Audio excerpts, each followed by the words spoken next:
The Island of Dr. Moreau by H.G. Wells. Read by Steve Parker.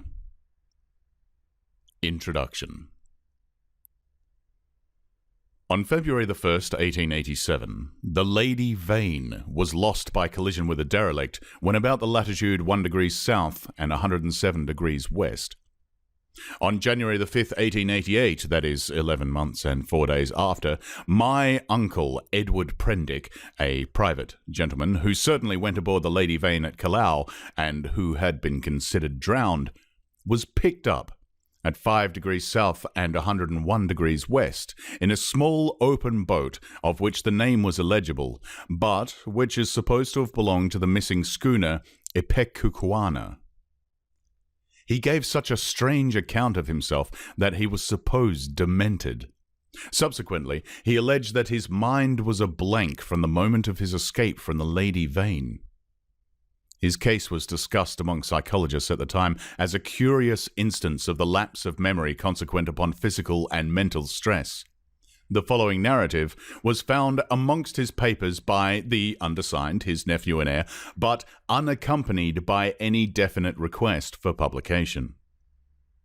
The only island known to exist in the region in which my uncle was picked up is Noble's Isle, a small volcanic islet and uninhabited. It was visited in 1891 by HMS Scorpion. A party of sailors then landed, but found nothing living thereon except certain curious white moths, some hogs and rabbits, and some rather peculiar rats. So that this narrative is without confirmation in its most essential particular. With that understood, there seems no harm in putting this strange story before the public in accordance, as I believe, with my uncle's intentions. There is at least this much in its behalf. My uncle passed out of human knowledge about latitude 5 degrees south and longitude 105 degrees east, and reappeared in the same part of the ocean after a space of 11 months. In some way he must have lived during the interval, and it seems that a schooner called Ipecacuanha, with a drunken captain, John Davies, did start from Africa with a puma and certain other animals aboard in January 1887, that the vessel was well known at several ports in the South Pacific, and that it finally disappeared from the seas with a considerable amount of copra aboard, sailing to its unknown fate from Baina in December 1887, a date that tallies entirely with my uncle's story. Charles Edward Prendick. The story written by Edward Prendick. 1. In the dinghy of the Lady Vane. I do not propose to add anything to what has already been written concerning the loss of the Lady Vane. As everyone knows, she collided with a derelict when 10 days out from Callao. The longboat, with 7 of the crew, was picked up 18 days after by HM gunboat Myrtle, and the story of their terrible privations has become quite as well known as the far more horrible Medusa case. But I have to add to the published story of the Lady Vane another, possibly as horrible and far stranger. It has hitherto been supposed that the 4 men who were in the dinghy perished, but this is incorrect. I have the best evidence for this assertion.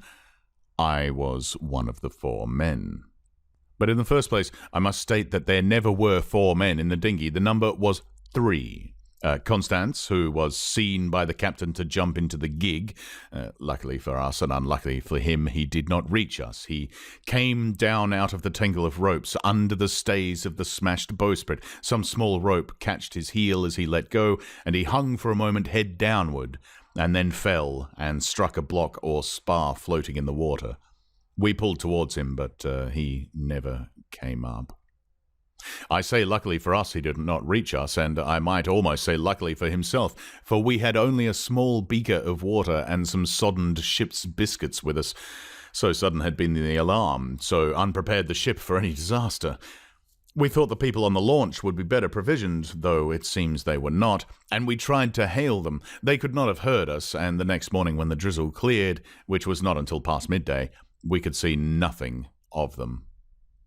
We could not stand up to look about us because of the pitching of the boat. The two other men who had escaped so far with me were a man named Helmar, a passenger like myself, and a seaman whose name I don't know, a short, sturdy man with a stammer.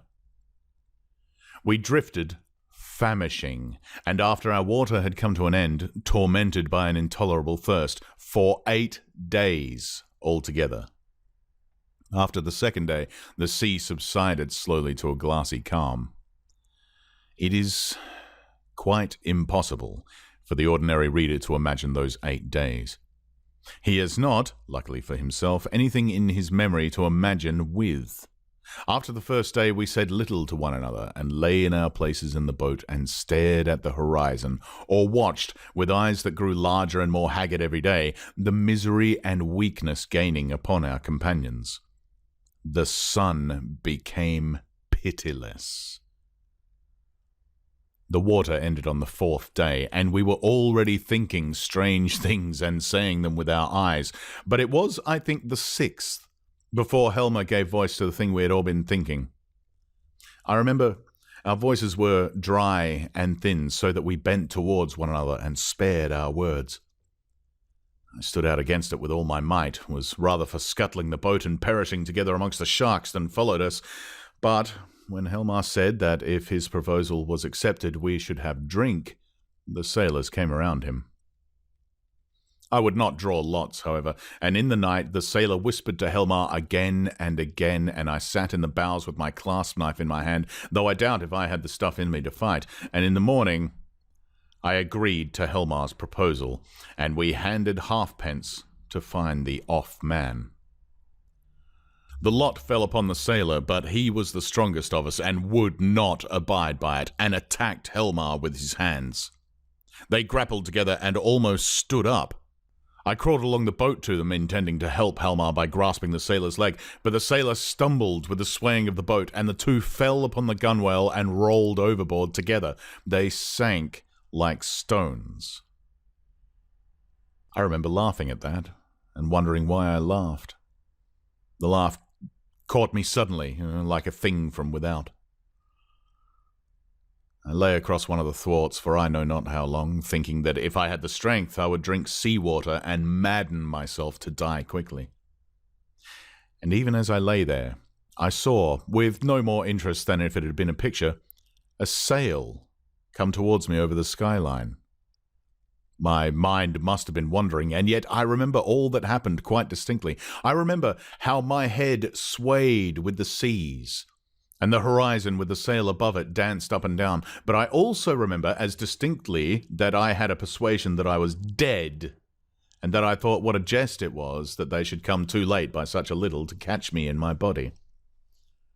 For an endless period, as it seemed to me, I lay with my head on the thwart, watching the schooner, she was a little ship, schooner rigged fore and aft, came up out of the sea.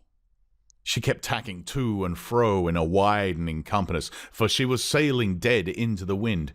It never entered my head to attempt to attract attention, and I do not remember anything distinctly after the sight of her side until I found myself in a little cabin aft. There's a dim half-memory of being lifted up to the gangway and of a big round countenance covered with freckles and surrounded with red hair staring at me over the bulwarks. I also had a disconnected impression of a dark face with extraordinary eyes close to mine, but that I thought was a nightmare until I met it again. I fancy I recollect some stuff being poured in between my teeth, and that is all.